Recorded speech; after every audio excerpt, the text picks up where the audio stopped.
বারুইপুরের রায়চৌধুরী বাড়ির দুর্গাপুজো দক্ষিণ চব্বিশ পরগনার অন্যতম পুজোর বনেদি পুজো এবং প্রায় ৩০০ বছরের পুরনো এই পুজো শুরু হয়েছিল ব্রিটিশ আমলে জমিদারির সময়।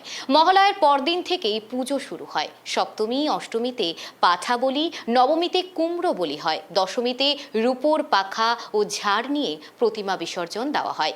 এরপর নীলকণ্ঠ পাখি উড়িয়ে দেওয়া হয়, যা শিবকে দুর্গার কৈলাসে ফেরার বার্তা দেয়। জমিদারি শেষ হলেও পুজোর বনেদিয়ানা আজও অটুট।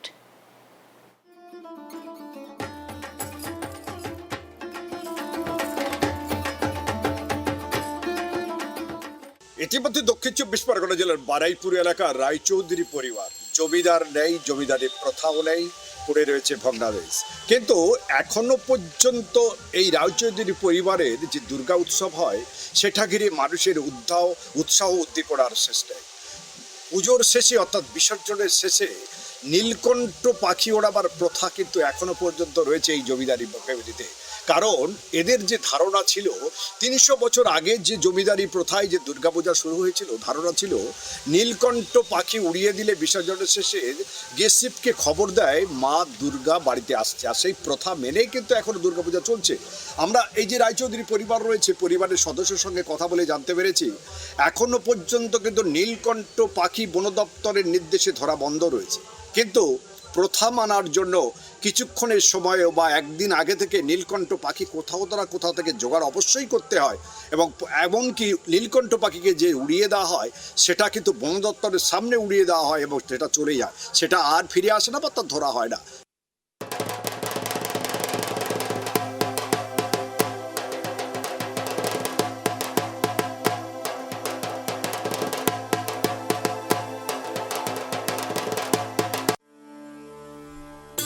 তিনশো বছরের জমিদারি না থাকলেও কোনো অংশে বনেদিয়ানাতে খামতি নেই দক্ষিণ চব্বিশ পরগনার বারুইপুরের রায়চৌধুরী বাড়ির দুর্গাপুজোয়।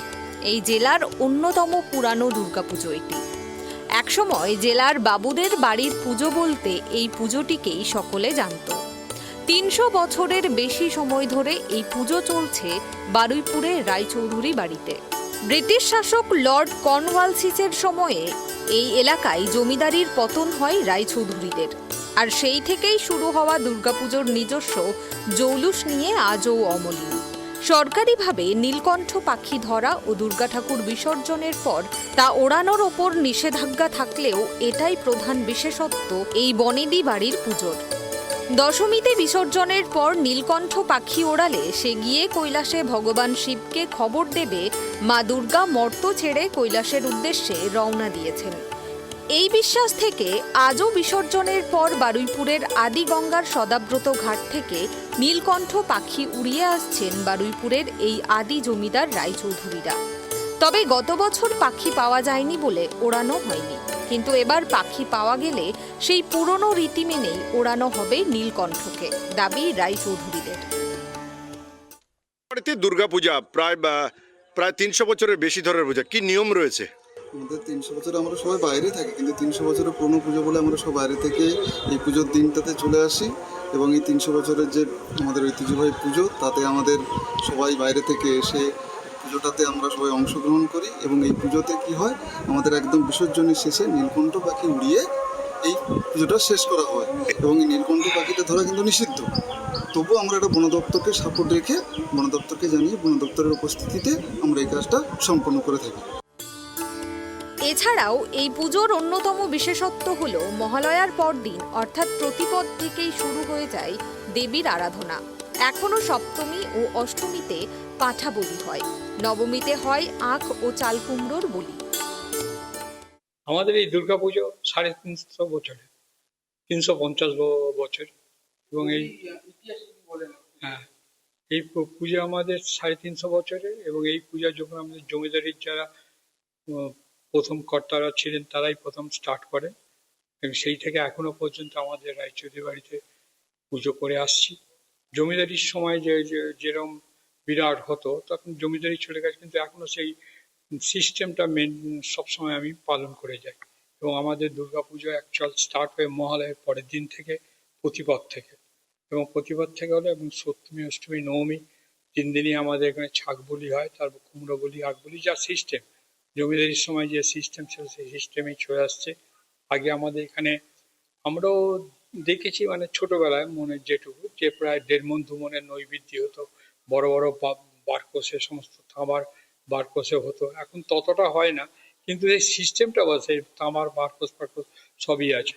এবং এই এই আমাদের দুর্গাপুজো দক্ষিণ চব্বিশ পরগনার নামকরা পুজো, এবং গ্রামে গঞ্জ থেকে এখন প্রচুর জায়গায় পুজো হয়েছে। কিন্তু তখন আমাদের এই বারুইপুর রায়চৌধুরী ফ্যামিলিতেই মানে একচালার ঠাকুর পুজো হতো, এবং গ্রামে গঞ্জ থেকে প্রচুর লোক এখানে আসতেন, পুজো দেখতেন, অঞ্জলি সকালবেলা অঞ্জলি দিতেন। তারপর অষ্টমীর দিনকে আমাদের ভোগ হয়, যারাই আসেন তারাই আমার মায়ের মন্দিরে ভোগ খাইয়ে যান, এবং এই সিস্টেমে চলে আসছে। উল্লেখ্য 1954 সালে সরকার জমিদারি নিয়ে নিলেও এখনও এই দক্ষিণ চব্বিশ পরগনা জেলার এই বারুইপুর এলাকায় জমিদার বাড়ির পুজো বলতে এই রায়চৌধুরী বাড়ির পুজোকেই জানেন সকলে। পুজোর কটা দিন সমস্ত আত্মীয় স্বজনরা আসেন এই জমিদার বাড়িতে। তাছাড়া জেলার বিভিন্ন প্রান্ত থেকে এখনও বহু মানুষ আসেন এই বাড়ির পুজো দেখতে। প্রতি বছর দশমীতেই প্রতিমা বিসর্জনের রেওয়াজ রয়েছে।